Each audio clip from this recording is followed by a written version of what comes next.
You've previously described AI as a cognitive copilot. Could you explain me how it looks like in practice? So AI as a cognitive co-pilot, how does that look in practice? I want you to think about how you go on about life, generally speaking. What you will find, if you're honest with yourself, is that you're always having conversations with yourself, right? Even right now, whilst I'm talking to you and it looks like we're having an intense conversation, there are Right. moments where I'm talking to myself, Yeah. right? And if we look at our entire day and our entire life, it's happening all the time. It's continuous, the conversations we have with ourselves. Now, Steve Jobs, I think it's Steve Jobs at least, is famous for saying that when you're hiring people, you should hire people that are higher levels than you. You don't want to hire people that are lower levels than you. When you hire people that are higher level than you, they raise you up. Yeah. When you Definitely. hire lower than you end up spending all of your time trying to raise them up. So if I'm having a conversation with myself, both of us are at the same level. Me, let's say this side of me is having a conversation with this side of me. We're both at the same level. So all we're doing is just two people at the same level speaking with each other. Now, let's just imagine one of them actually is a specialist in some topic or the other.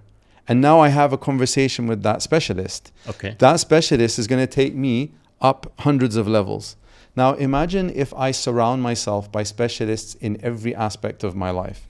I surround myself with specialists in law, in marketing, in entrepreneurship, in coding, if I'm a coder, marketing, whatever it is.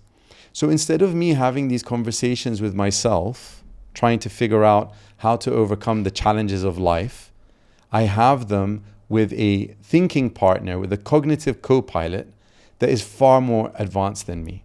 And the more agentic AI becomes, the more of the burden of not just thinking about things, but thinking about things deeply and actually taking action becomes more and more possible. If we talk about Copilot, what's it? How you can rate current solutions in terms of accuracy and quality to discuss something in different fields? So the question you're asking, that all the different general purpose AI bots out there, how do we can able to judge between them in terms of quality if you want to have these types of cognitive conversations, right? For sure. So it varies a lot. So you have, even within one solution provider, you have different levels. So back in the day when we really started with ChatGPT 3.5, then we had 4, then we had 4.0, and now we're reaching all the way to the reasoning models like O1 and O3 on the OpenAI side. Then on Claude, we have the 3.7 range, including their deep research and so on. Ultimately, there's two categories that you have to look at. One is called short horizon reasoning, and the other is long horizon reasoning. So when you're having these discussions, that's the first thing. Is it a discussion whereby you want to make a ginormous plan that has 100 steps? In that case, you have to be looking at the reasoning models like O3. If you're looking at these short conversations where you just need to solve a problem, you just need to figure out questions, you just need to make an edit, you just need to get another opinion, all of this now you're going into the short horizon models. And for those, different ones have different models are valuable in different ways.